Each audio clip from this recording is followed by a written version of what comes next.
I have played Final Fantasy Tactics, Fire Emblem Three Houses, XCOM 2, Divinity Original Sin 2, Persona 5 Royal, Octopath Traveler, Disgaea 5, Advance Wars, Wargroove, Into the Beach, Civilization 6. I have played Radiant Historia. I played Bravely Default 2. I have played South Park The Stick of Truth, Child of Light. I have played Trials of Cold Steel. I have played Yakuza, Like a Dragon. I have played all of these games. Marvel Midnight Suns, Suikoden 2, Shin Megami Tensei 3, Nocturne, Cthulhu, Save the World. I have played so many games of the turn-based variety. I have been through all of them. I know you're going to try to pull some random nonsense on me. Yes, I have played Project Triangle Strategy. I have played Tactics 5, Obsidian Brigade. Yes, I have played Front Mission 3. I have played Gladius. I have played Arc of Vlad 2. I have played Blue Reflection. I have played Second Light. I have played I played Age of Wonders 4. Yes, I have played them all. And you're probably wondering, through the span of me playing all these games, all these turn-based games, do I like them? Did I enjoy them? Despite the fact that I 100%ed all the games, every single one of them. Despite that I played Gear City. Despite that I played Cold Soul. Despite that I played all these games, all of them, every single one of them, I didn't like any of them. There's always something missing with turn-based games. I don't like getting hit with video games. You know what games I do like? I like games where I have the ability to react. That's an important aspect for me. Devil May Cry is a game where I got to react to every situation. I did the entire game without getting touched. And on top of Devil May Cry, Beautiful Joe. I got to play all of Beautiful Joe without getting touched once. I've always been looking for something to get me deeply into turn-based games because I've always loved the strategy behind turn-based games, but I've never actually enjoyed the games. Big reason why I never got deeply into Pokemon, despite beating all the games, and I wanted to go competitive, but I just couldn't get past the simple fact of the matter that it is just turn-based. And the same reason why I don't argue in YouTube comments, the same reason why I don't like turn-based games. I'm not waiting my turn. I want to attack. I want to be able to battle. I like games such as Tekken. Tekken is a game where you can fight. Street Fighter is a game where you can fight. I like games such as Fortnite that allow me to play the entire match without getting touched. If I played, let's say I was playing Terra Battle, right, which is a turn-based game, or more so I was playing Card Hunter, or even Slay the Spire. Not going to be able to feel that.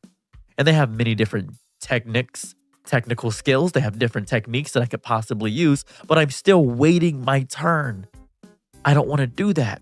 I love Dragon Quest and Final Fantasy X, and I love Worms Armageddon, but they're still turn-based games. And Valkyria Chronicles 4 is great. I love it. I think it's good. King's Bounty is amazing. Great games. But recently, only one game has actually scratched the itch of a hack and slash, a game where I can parry, move, block, and it's a turn-based game.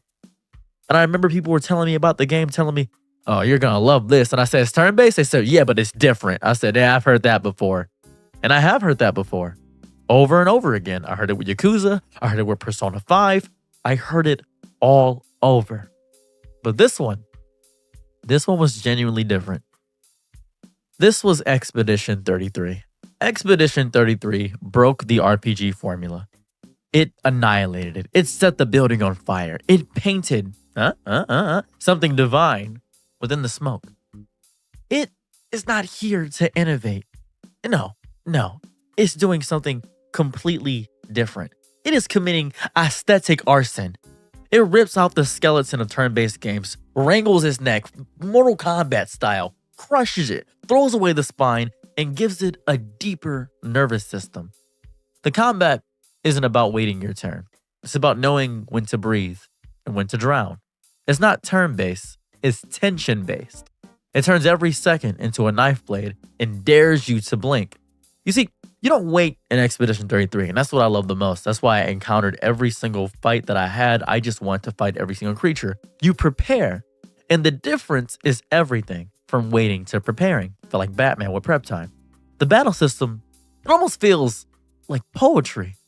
Trapped in a time loop, it's half chess, half street fight, all trauma, because the whole story is traumatizing. You don't click through menus like a bored tactician. No, you choreograph decisions.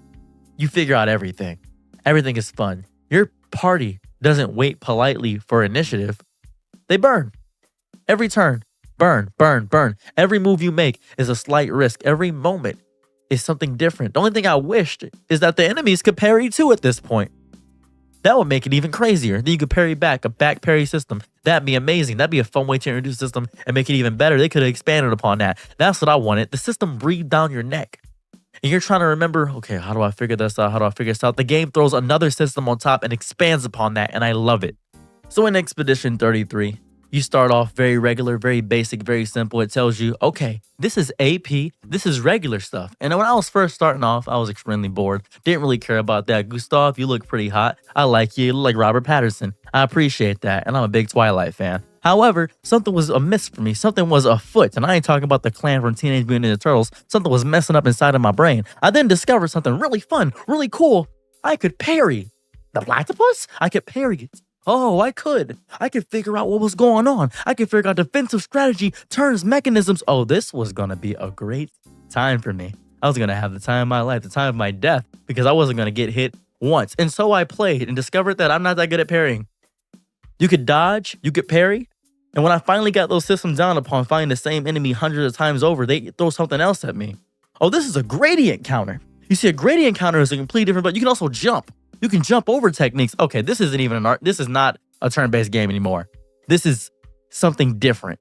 This is something new. This is outstanding.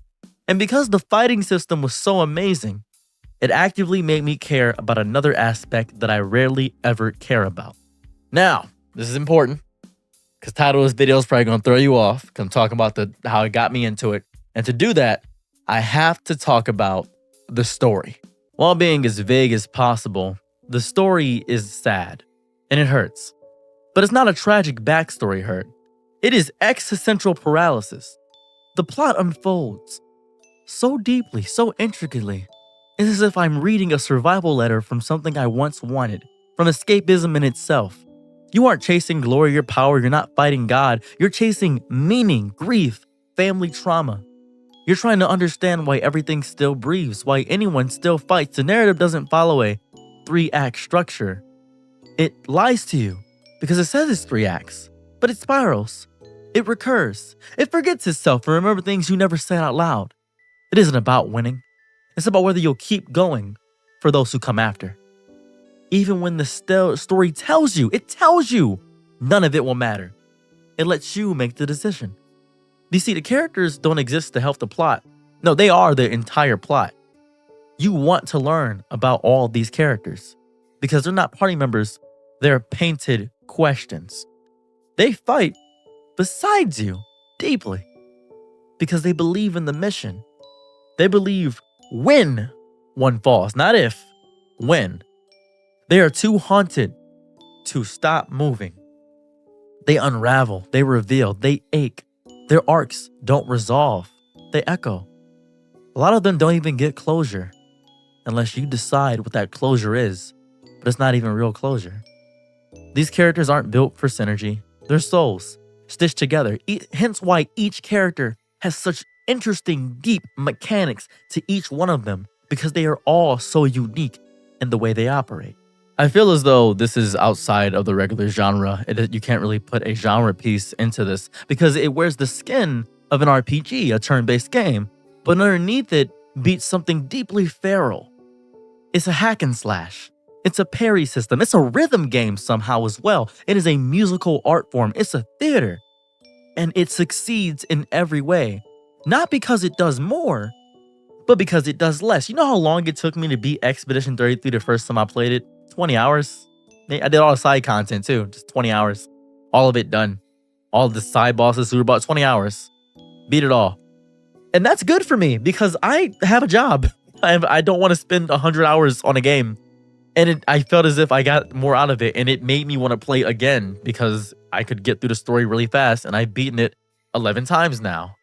That's what happened. This is great and it felt nice. It redefines pacing. In most RPGs, downtime is rest. That's what you get. You get the rest in between. In Expedition 33, downtime is dread. You're not waiting for the next event. You're mourning the last one. You lose, you lose, you lose. You continually lose over and over again. There is no next town. There is no next quest, essentially. There's you. Just trying to figure out how to get there. There's no looting, essentially. It's learning. You're piecing together a broken world history from the journals and the cutscenes. And it's all from tone. From ruined buildings and scared survivors, the gesturals, from the way the light hits the wall after someone you love stops talking. That's what it feels like. The small moments where it's nothing there. There's so many moments in the game where you'll enter an area and it will be nothing.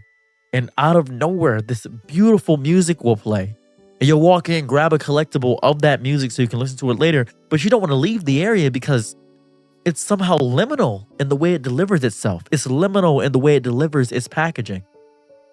And the beautiful thing that I've discovered about this game is that it doesn't care if you discover the whole story. It gives you enough freedom, enough integrity to tell you if you want it, find it. We won't force you down it. The main story of Expedition 33 is so crazy short. And then you decide if you want to be more a part of this world. Unless you get lost in it, it lets you make the final choice. There is no main character, essentially.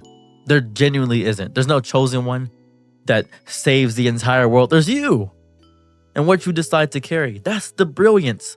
You're not exceptional in the story. There's a bigger battle going on. You're just aware of it. And the more you know, the harder it gets, the harder it is to move, to attack, to decide. Every action in this game is weight. You're not building power. You are somehow building responsibility without even knowing it. Somehow you don't even feel stronger. You just feel heavier. And that's what makes the combat so devastating, because it never lets you forget that you are fighting ghosts. And some of them used to be your friends, or at least to a certain character it used to be. And at the end of what I've discovered with the combat system, Expedition 33 doesn't redefine what turn-based is. It turns the genre deeply inside out. It finds God in the viscera of what it is. It doesn't respect tradition. It paints over it. It mourns it. It burns it in a fiery flame. Beneath layers of stunning art, unforgettable music, characters that make you cry for brushstrokes, and a combat system that refuses to wait for you to catch up. And it's not a game for everyone. It is a game that demands you pay attention. It is proof that RPGs don't need turns. They need something more. And this game hands it to you deeply. I love that. But now that I've talked about the systems and I've gone on a rant now, I think I have to talk about the characters. I'd like to start with my favorite character in the entire game, Renior. Renior, when I first saw him, I thought he was cold. He's numb, and there's a big difference. Cold, to me, is a choice. Numb is a consequence. The world looks at him and see a man draped in arrogance. That's what I thought when I first saw him. He's held together by what is these dramatic monologues, somehow hinted in slight sarcasm. A figure too elegant for the mud he walks through, too detached to truly care. But you might miss it. You might miss it. They don't see the man who wakes up every day and chooses to carry the pain. Not because he enjoys it, no. Because he knows no one else will. Renior isn't detached. He's shielding, not himself, but them. His wife, his daughter, his past, his failures. The world he lives in, the painted lie, the curated, madness. The reality rewritten in brushstrokes and delusions was never supposed to become their home. It was a trap. A dream turned into a prison, and Renior he's too clever. He's too clever in his eyes and too heavy with his hands. He saw it happening long, long before the rest of them. He saw the cracks in the canvas. Please remember something important about Renior. He learned how to paint from Aline. The blood under the brush, he tried to pull them out one by one. But how do you convince the ones you love that the dream is the enemy when it's the only thing keeping them from breaking? You don't. You try anyway, and it ruins you. He watched his wife build a fantasy from grief and called it healing. He watched his daughter laugh at shadows, not realizing the light was gone, and he stood in the doorway of that house. The house made of denial and nostalgia, and didn't enter. Not because he didn't want to, but because someone had to stay awake. Someone had to stay real. Renior became the anchor, the tether, the lighthouse in the fog. And lighthouses don't get thanked, they just stand. Silent, alone, getting hit by every wave and never moving, even when no one's looking. People say Renior is harsh, that he speaks in riddles, that he's too cynical to love anyone. That's because they've never had to watch someone they love choose a lie over healing. He's not cruel, he's desperate. Desperate to save them from a world designed to erase them slowly with beauty and illusion. The reason he sounds so bitter is because he remembers what it used to feel like to be believed. He remembers trust. And we're the only one awake in a house full of dreamers. Even kindness sounds like an intrusion. Every argument he has with his wife is a genuine chess match against trauma. She wants peace, he wants truth. And those two things don't coexist here in the painted world. She sees him as the problem because he refuses to smile and nod. But he knows something she won't admit. That the world is literally destroying her. That behind the perfect painting, the colors are rotting. That the longer they stay, the harder it becomes to leave. He's not trying to ruin her happiness. He's trying to remind her what happiness actually felt like before it was manufactured. And his daughter, his heart, his undoing, the one piece of light he never gave up on, even when everything else turned to smoke. He talks to her like he's on borrowed time, because he is. Because every day she spends in the lie is another thread cut between them. He doesn't lecture, he pleads in his own way. Through irony, through subtle messages, through stories that sound like nonsense until they don't. He doesn't want to control her. He wants to wake her up. But how do you tell a child that their joy is synthetic? That their world was painted by somebody else's pain? You can't. You just keep loving them anyway. Renior hurts not because he failed to save them, but because he still believes he can. That's the core of him. The belief that it's not too late, that he can still reach them. They can still be the bridge back to reality that maybe, just maybe, if he holds on long enough, if he endures the hatred and misunderstanding, they'll finally see what he sees. And that belief cost him everything. His reputation, his peace, his sanity. He becomes the villain in their story so they can remain heroes in their dream. He knows what the others say, that he's detached, cold, manipulative. But they don't see him at night, standing at the edge of the painted sky, whispering his wife's name like a prayer that stopped being answered. They don't see how he stares at photos that flicker between real and false. They don't see he never lets anyone see him cry. Because if he starts, he might never stop. They don't see the love behind the anger, the devotion behind the defiance, the man behind the myth. I play a lot of video games, and oftentimes I would get lost in the worlds, and my dad would have to pull me out of them to go to work, to go to school. He would have to actively tell me, hey, you need to stop. He would sometimes have to disconnect the internet, so I'd have to do homework. He stopped my own escapism, my deep need to be away from this reality. And I discovered something about Renior. He's much like my father. Renior was right. He was right, sadly, and I experienced it in real time. The world is false. The safety is a lie. The warmth is a hallucination, and no one thanks him. No one apologizes. He doesn't get the tearful reunion or the speech or the closure. He gets the knowledge that he did what needed to be done, that he protected them the only way he knew how, by not giving up. And that has to be enough. Because if it isn't, then all he did, all he suffered was meaningless. And Renior doesn't believe in meaningless pain. So Renoir is not cold. He is a furnace sealed in stone. He is the father who dared to stay real while the world begged him to sleep. He is the husband who refused to let love become delusion. He is the man who screamed truth in a painted paradise, knowing it would cost him everything, and did it anyway. Because that's what fathers do. Not the ones in fairy tales. Not the ones in Sunday school, the real ones, the flawed ones, the misunderstood ones, the ones who love too loud and too wrong and too deeply to ever be easy to understand. And if you can't see that, then you're still dreaming. Now we have to talk about the paintress, Aline.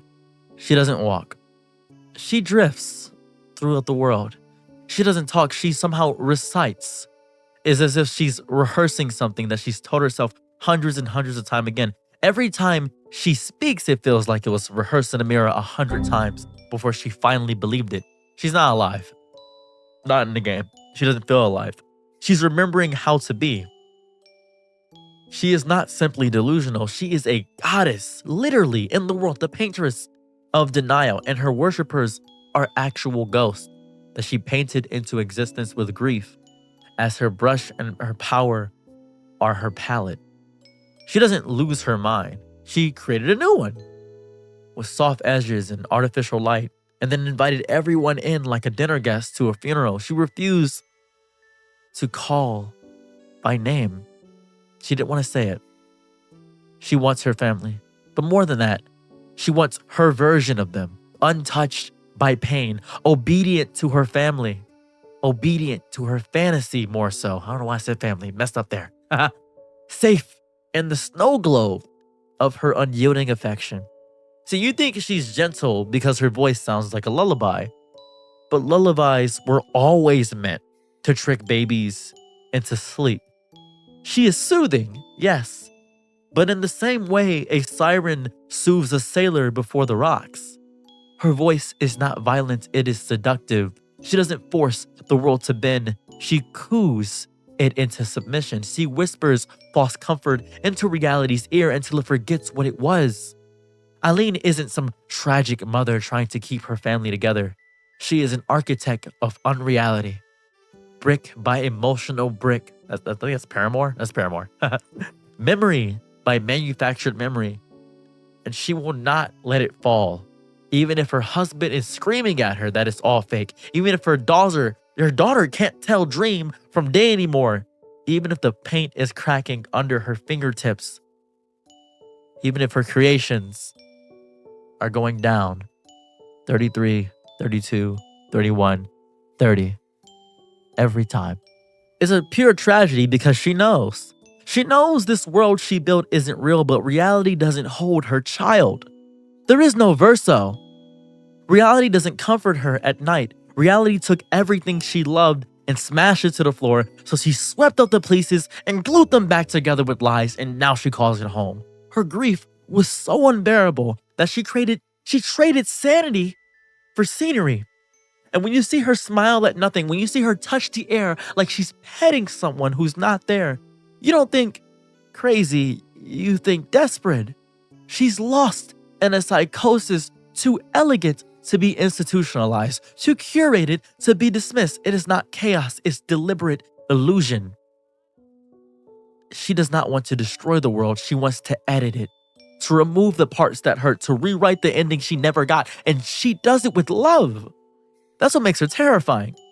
Her tyranny is draped in tenderness, her madness swells like lavender and sounds like a bedtime story. She doesn't scream, she sings. And that's how she traps you. Because you forget that comfort can be a cage too. Her actual family became props in her opera. Her daughter, the precious symbol of innocence she can't afford to let grow up. Her husband, the uncooperative actor who keeps forgetting his lines. She doesn't want them as they are, she wants them as they should have been in her mind. Renoir is broken because he won't play along. Because she sees the stage lights and the false backdrops and keeps trying to point at the cracks. But she needs him to stop. Because if he's right, if any of this is false, she's not a mother, she's a tyrant, and she can't survive the truth. And it gets darker. Because there's a part of her that loves this, the control, the divinity, She isn't just lost in the fantasy, she's empowered by it. She doesn't just fall into madness, she built a throne there. The longer she stays in her dream, the more she becomes something unrecognizable. Something beautiful. Something awful. She begins to believe that her way is not just preferable but righteous, that pain is the enemy, that truth is cruel, that any cost is worth keeping her family locked in this eternal pastel purgatory of affection. It's horrifying. I'm sure she thinks she's saving them. Every hallucination is a gift, every rewritten memory is a mercy. She doesn't see the toil it's taking, she sees love. And so when Renior begins to wake her up, when he drags her into confrontation, when he tries to show her the blood behind the brushstrokes, she fights back. Not even with fury, but with disappointment. That's why the paintress looks so sad. That's why the big, gigantic automaton is curled over, sadly deleting the number lower and lower. Like a mother scolding a child for breaking a toy. Like he's the one who doesn't understand how important it all is. She isn't a villain in her mind, she's a guardian. And that self-perception makes her unbreakable. Her daughter doesn't question the world because the mother won't let her. Any doubt is met with distraction. Any fear is replaced with sweetness. She wraps the girl in cotton and light and keeps her from ever seeing a shadow. She calls it motherhood, but it's not. It's possession. It's emotional taxidermy. She didn't raise her child. She preserves her. Suspended in eternal joy, stuck in a painting of love that's already beginning to rot at all the corners. And she knows it, but she smiles anyway. Because if the child ever asks what's outside the painting, the whole illusion collapses. At the end of the game, when you're fighting her, you don't beat her with weapons, you don't outfight her, you outfeel her. But even that is dangerous, because her feelings are the world. Because as soon as you beat her, it's gone. Her trauma is the logic. Her denial is the atmosphere. You are literally inside of her coping mechanism, and every step you take away from her dream feels like betrayal. This is the sick genius of the game.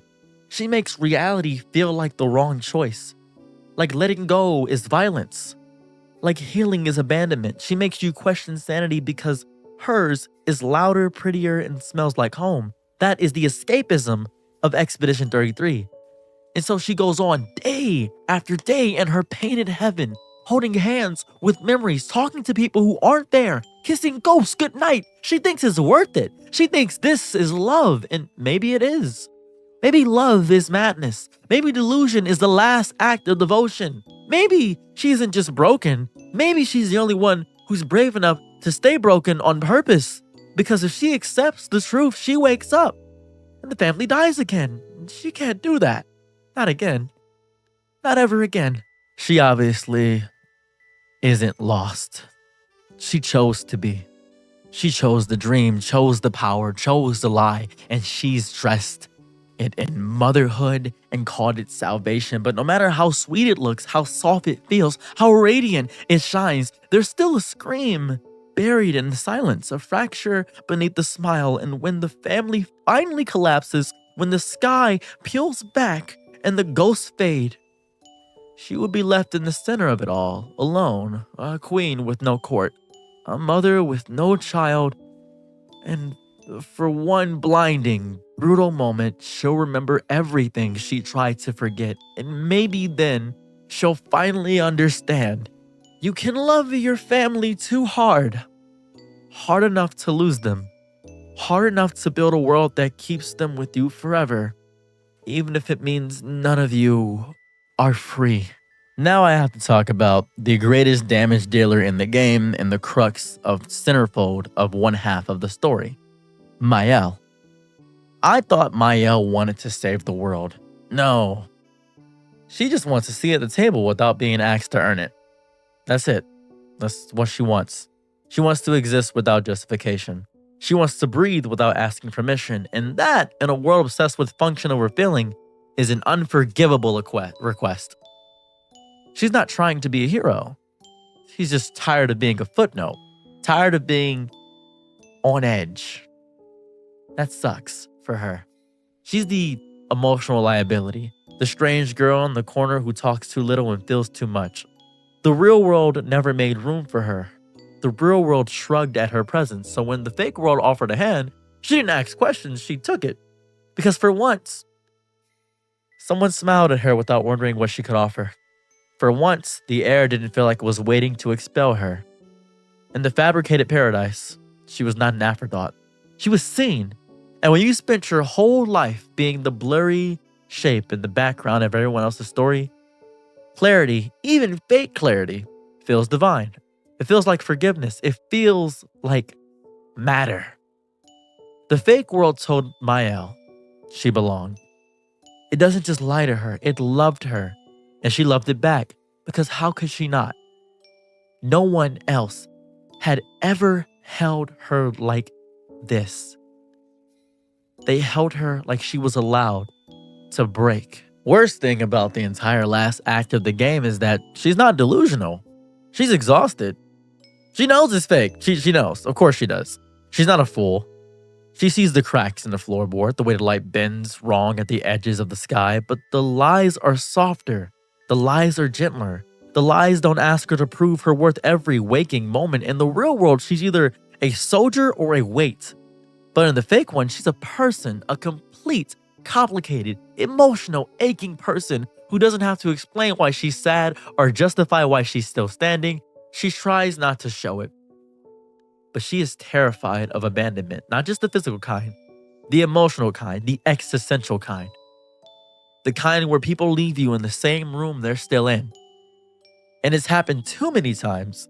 She's learned early that people love ideas, not burdens. And somewhere along the line, she became a burden. Not because she did anything wrong, but because she felt too much, said too little, wanted too badly to be held without being fixed. And the world doesn't like that. The world wants shiny, stable, productive. Not her. Never her.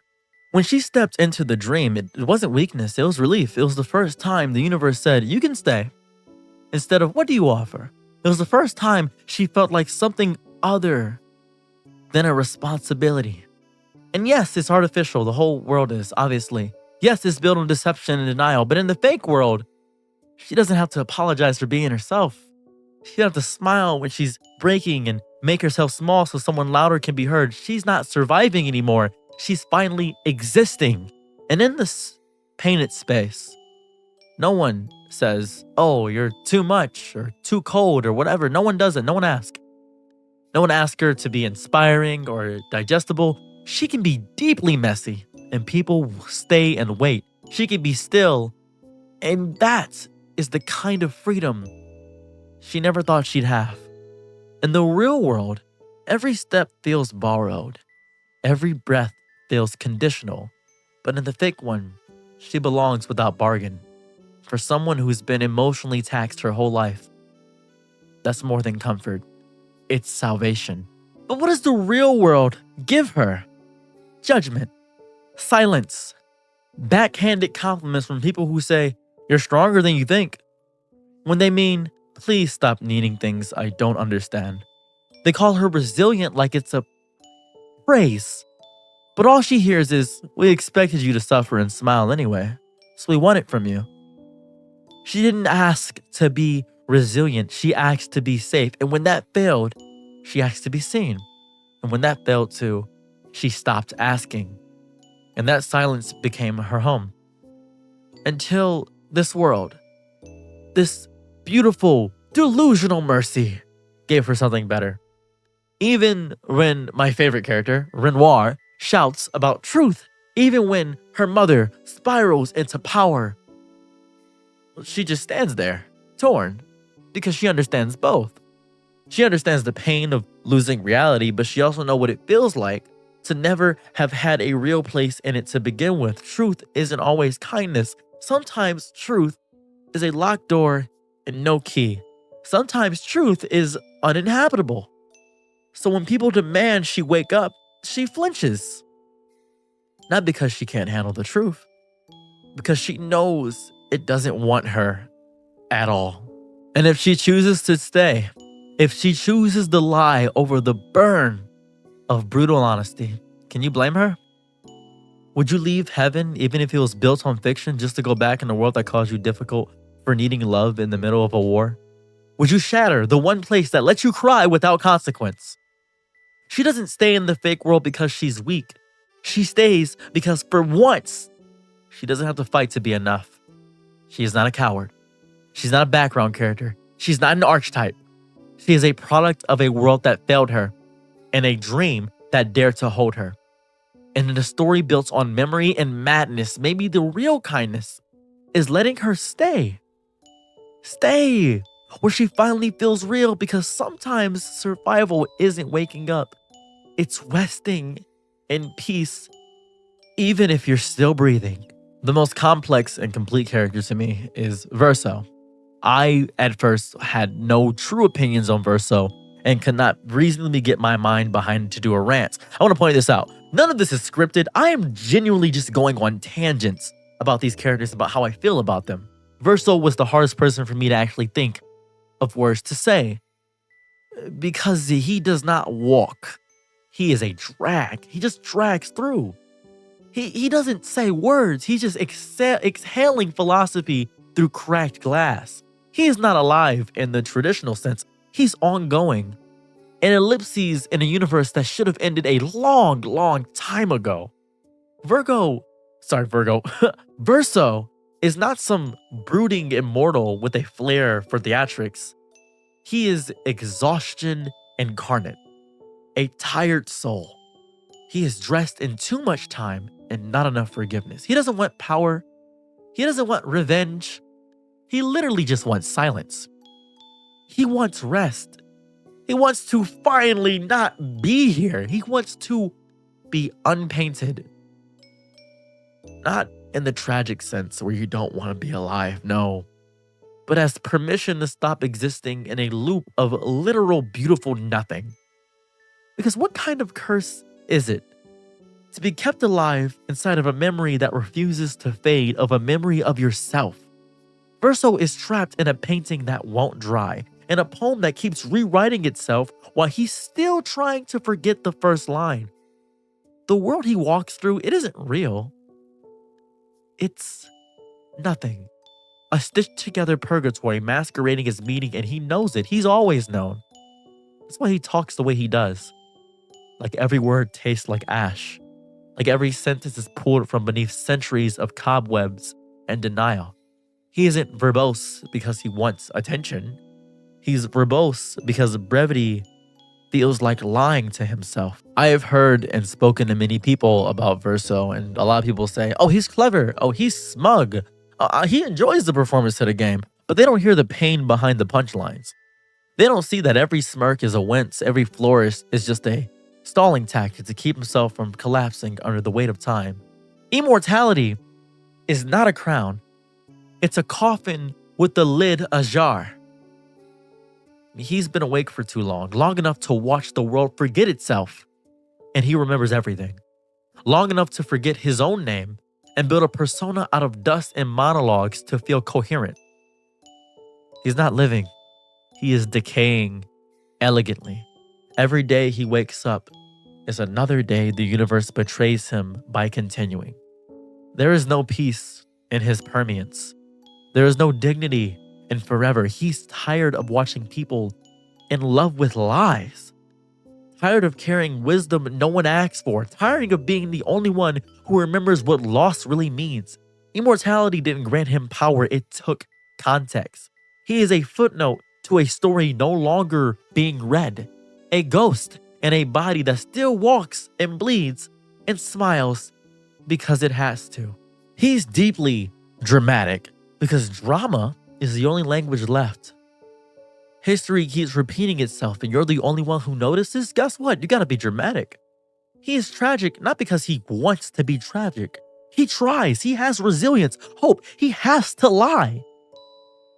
The alternative to tragedy is silence. And silence means being forgotten. And for someone who never dies, being forgotten is worse than death, so he sharpens his metaphors. He polishes his cynicism. He walks through the ruins of thought and memory with a cane made of sarcasm and a limp made of grief. Because being tired doesn't stop the world. It just makes it heavier. And the worst part about this whole thing, he didn't ask for this. He didn't ask for it. He didn't choose eternity. He was left behind by accident, by design, by some cruel twist of fate or spell or God too bored to finish their painting. Now he is a prisoner in a museum that used to be a home, a caretaker of ghosts who don't even know they're dead, a performer in a play that hasn't had an audience in centuries. He tries to rest, but the world keeps summoning him. How do you rest when the universe uses your breath as a bookmark? I always found Verso so interesting because he teaches, he goes on. Even though no one listens, he jokes. Even though nothing's funny, he fights. Even though every blade feels like a favor, he moves through time like it owes him rent. Like if he keeps going just one more day, maybe someone will finally let him stop. Not collapse, not fade, just rest. The kind of rest that doesn't require vigilance. The kind of rest that doesn't come with background music and quest markers and people asking, "What do we do now, Verso?" He wants someone to answer for him for once. He wants to sit down without having to narrate why. He wants the world to continue without him. That is his only wish. That is his only prayer. Let the memory die. Let the story end. Let the painting peel. Let the sky forget his name. Let the timeline delete his data. Let the narrative say he left instead of he lingers. Because existing in a world that was never meant to last is not living. It's drowning in nostalgia. It is so draining. Verso is not bitter because he's old. He's bitter because he's tired of beginnings. He's tired of being the exposition, the tutorial, the wise mentor with no one left to mentor. He's tired of pretending he's fine, of crafting meaning out of smoke, of being the voice in the background when all he wants is to disappear into silence with dignity. He's tired of being asked to matter when no one longer knows why he does. So if he sounds like a riddle, it's because he's lost the answer. If he looks like a prophet, it's because he's already buried the truth. If he seems composed, it's only because collapse takes too much effort. Verso is not a man. He's the idea of memory refusing to die. And he wants nothing more for that idea to finally, mercifully, let him go. The reason I'm able to talk so long and at length about Expedition 33, especially the characters and the narrative, is because I deeply love the game. It is deep escapism in a way I've never even considered. It doesn't beg for your attention. It doesn't scream its things or carve its meaning into your chest like some desperate open world epic with a checklist fetish. It doesn't do that. It just opens its door. That's all it does. It waits for you. And that's what made me fall in love with it. Not because it asks you to, because it doesn't. Because it treats you like a person and not a player. Because it looks at you, not through you, and says, you don't have to prove anything to be here. You can just be. You can just goof around if you want to. I have played so many story games. I have played The Last of Us. I have played Red Dead Redemption 2. I have played Detroit Become Human. And they have great stories. But I do not like them because they made me pay attention to the story. They forced me to. I was not given the option to ignore the story. Especially in Red Dead Redemption 2.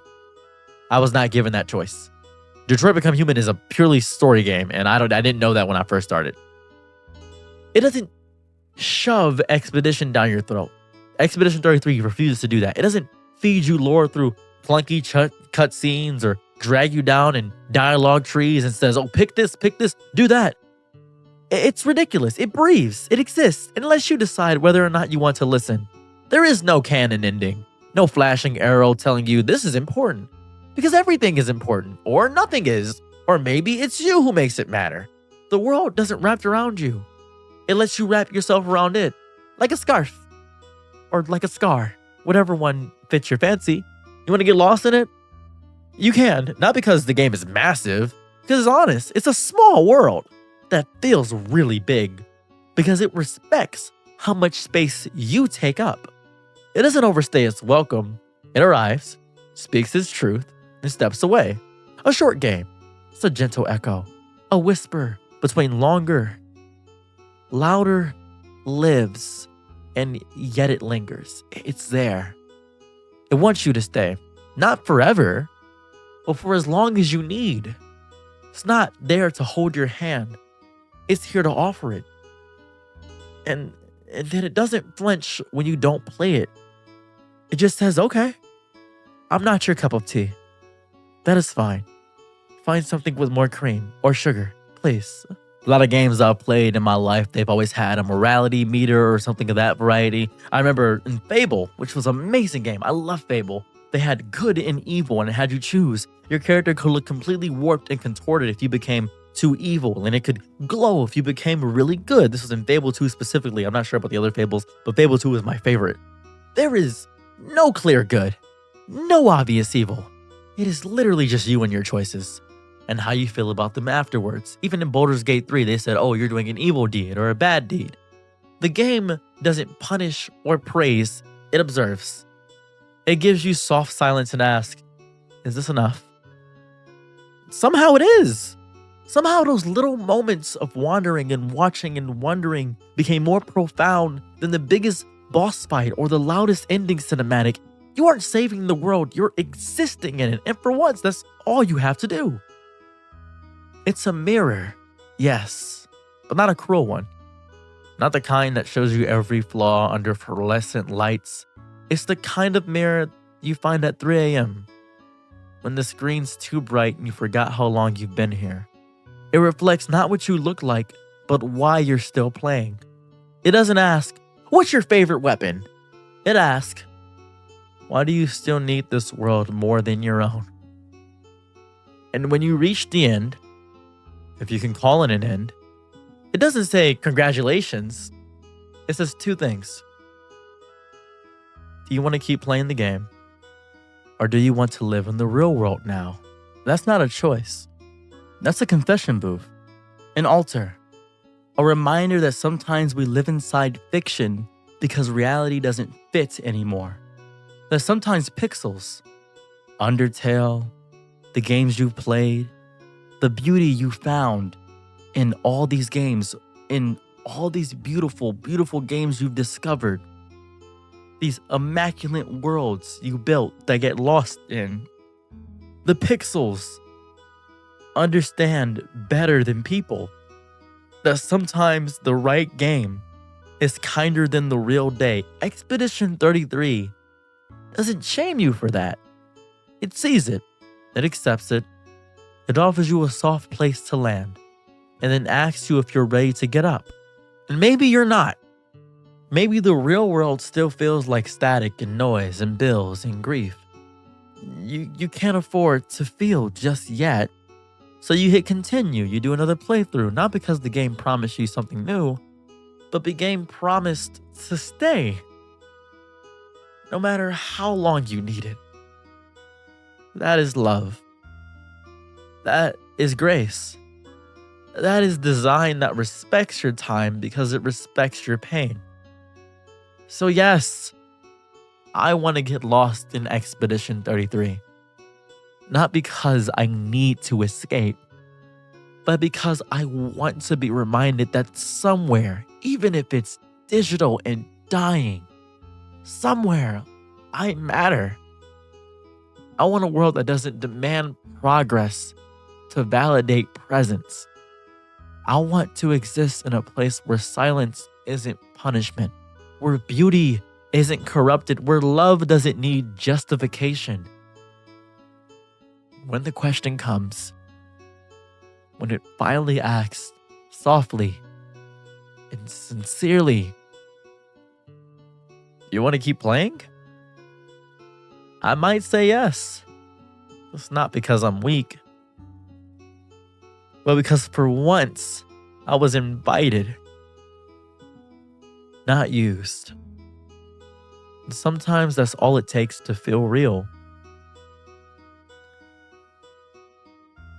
I love this game more than I've loved any game in my entire life, I think. The reason I'm able to go on long tangents about the game is because it respected me. I have played so many games that have given me garbage tutorials, garbage things to do. And that is a big reason why I never liked turn-based games. So when I heard it was turn-based, I was so averse to actually playing it. But when I put my soul into it, when I sat down at the easel and painted myself into it, began to understand why this game was so special. It is beyond special. It is perfect. And this may never happen again. I have been playing video games for a majority of my life, and I have never felt so strongly, so adamantly, so passionately about a game ever. During the recording of this video, I cried so much because it felt honest. I love this game. I love this game so much. I want everybody to experience it. I want everybody to have their moment, their reckoning with the game. I imagine you probably clicked on this video because it was vague enough that you were going to click through and see. I'm not sure if you were even expecting a character analysis of all the characters or me ranting and rambling for this long. I don't know. I don't. But if you haven't played the game and you just heard me just ramble and yap about this game, if you got spoiled somehow throughout the game in some way, I'm not quite sure if you did. I was vague. I don't know. But this game has affected me so much that I want to experience it again and again and again. I want other people to play it. I want to watch their experience. I want them to feel what I felt. I want them to understand how important they are with this game. I want them to realize and witness the spectacular magnetism it pulled me in with. I want them to feel the gravitational pull of it. If you made it through the entire video, you kept this on the background as secondary noise or something of that variety, thank you. I appreciate that. I don't often make content on this channel that is in any way related to something like this. I usually just make whatever I feel like. And that is honest. I will always create what I feel like because I need to be honest with you, with myself, with everyone. I need to. It is a very important thing for me. Honesty. I have not lied. Not about any story I've told on this channel. Not about anything I've said to you. I have not. I am just here. And I have to go to work at Amazon tonight. I gotta go work. So I thank you for being here with me. I thank you for spending this near hour with me. And hopefully your time is respected in a way that matters to you as much as this game mattered to me. Please, keep going for those who come after. I'm your nigga night, be my loyalties low. Ooh, happy to try what you need. Your world, I love to live in it. Ooh, I love the ride when you're free.